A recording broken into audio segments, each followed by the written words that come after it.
Hello everyone, ఈ వీడియోలో మనం డేటా ఎంబసీ గురించి తెలుసుకుందాం.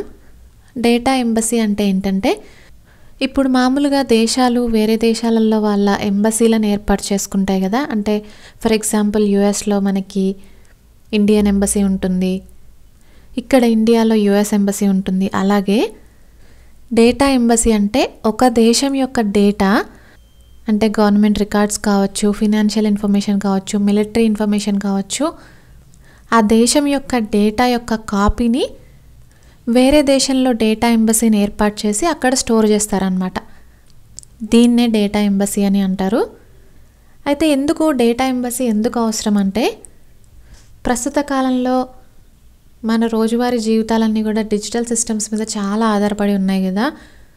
మనీ ట్రాన్సాక్షన్స్ కావచ్చు, లేదంటే మిలిటరీ ఇన్ఫర్మేషన్ కావచ్చు, మెడికల్ ఇన్ఫర్మేషన్ కావచ్చు, ఇలా అత్యవసరమైన సర్వీసెస్ కూడా డిజిటల్ సిస్టమ్స్ మీదనే ఆధారపడి పనిచేస్తున్నాయి. అయితే ఎప్పుడైనా ఏదైనా దేశంలో సైబర్ అటాక్ జరిగినప్పుడు ఒకవేళ అత్యవసర డేటా లాస్ అయినట్టయితే వేరే దేశంలో వాళ్ళ డేటా ఎంబసీని ఏర్పాటు చేసుకుంటారు కదా, అక్కడి నుంచి డేటాని రిట్రీవ్ చేసుకుంటారనమాట. ఇంకా అంతేకాకుండా సైబర్ అటాక్ నుంచి కోలుకునేదాకా కొత్త డేటాని డేటా ఎంబసీలోనే స్టోర్ చేయడము, రోజువారీ పనుల కోసం అక్కడ సర్వర్ల మీద టెంపరీగా ఆధారపడడం కూడా చేయొచ్చు. ఇంకా సైబర్ అటాక్ మాత్రమే కాకుండా ఒక్కొక్కసారి వరదలు వస్తుంటాయి, భూకంపాలు వస్తుంటాయి, లేదంటే యుద్ధాలు కానీ, ఇంకా పవర్ ఫెయిల్యూర్ జరగచ్చు. ఇలాంటి అత్యవసర సమయాల్లో కూడా డేటా ఎంబసీ అనేది చాలా హెల్ప్ చేస్తుంది. ఇంకా వేరే దేశంలో డేటా ఉన్నా కూడా ఆ డేటా ఏ దేశానికి చెందిందో ఆ దేశం పర్మిషన్ లేకుండా వేరే దేశం ఆ డేటాను యాక్సెస్ చేసుకోలేదు. కాబట్టి ఆ డేటా మీద పూర్తి కంట్రోల్ ఒరిజినల్ దేశానికే ఉంటుంది. ఇంకా అంతేకాకుండా దీంట్లో నుంచి ఇంకొక ముఖ్యమైన లాభం ఏంటంటే, ఇప్పుడు కొంతమందికి డిజిటల్ సిస్టమ్స్ మీద అంతగా నమ్మకం లేకుండా కూడా ఉంటుంది. ఇలా ఎలాంటి విపత్కర పరిస్థితులు వచ్చినా సరే డేటా సేఫ్గానే ఉంటుంది, రోజువారీ జీవితాలకు ఎటువంటి ఇబ్బంది కలగదు అనుకున్నప్పుడు ప్రజలకు కూడా డిజిటల్ సిస్టమ్స్ మీద నమ్మకం అనేది పెరుగుతుంది.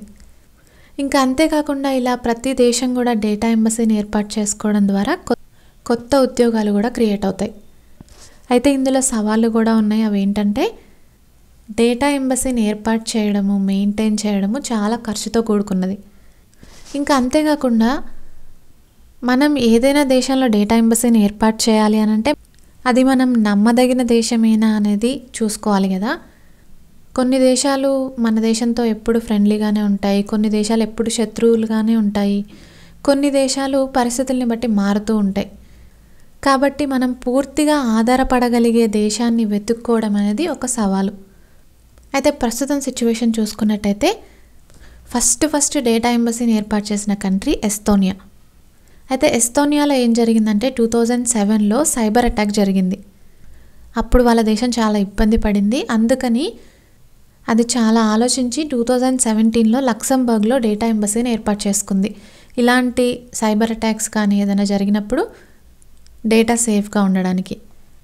తర్వాత చాలా దేశాలు ఇలా డేటా ఎంబసీని ఏర్పాటు చేసుకోవాలి అని చెప్పి ఆలోచిస్తున్నాయి.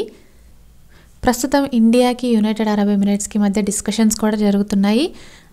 ఎందుకు అంటే యునైటెడ్ అరబ్ ఎమిరేట్స్ యొక్క డేటా ఎంబసీని మన ఇండియాలో ఏర్పాటు చేయడానికి. ఇంకా ఏ నిర్ణయం తీసుకోలేదు కానీ డిస్కషన్స్ మాత్రం జరుగుతున్నాయి. అయితే ఓవరాల్గా చూసుకున్నట్టయితే డేటా ఎంబసీస్ దేశాల యొక్క డిజిటల్ ఇన్ఫర్మేషన్ని సెక్యూర్ చేయడానికి చాలా హెల్ప్ చేస్తాయి. ఇంకా మరిన్ని దేశాలు ఈ డేటా ఎంబసీ కాన్సెప్ట్ని ఇంప్లిమెంట్ చేసినట్టయితే ప్రపంచవ్యాప్తంగా డిజిటల్ సెక్యూరిటీని ఏర్పాటు చేయడంలో ఇవి చాలా ముఖ్య పాత్ర పోషిస్తాయి. ఇది ఈ టాపిక్ గురించి. డేటా ఎంబసీ మీద మీ అభిప్రాయం ఏంటి అనేది కామెంట్ సెక్షన్లో తెలియజేయండి. Thank you for watching.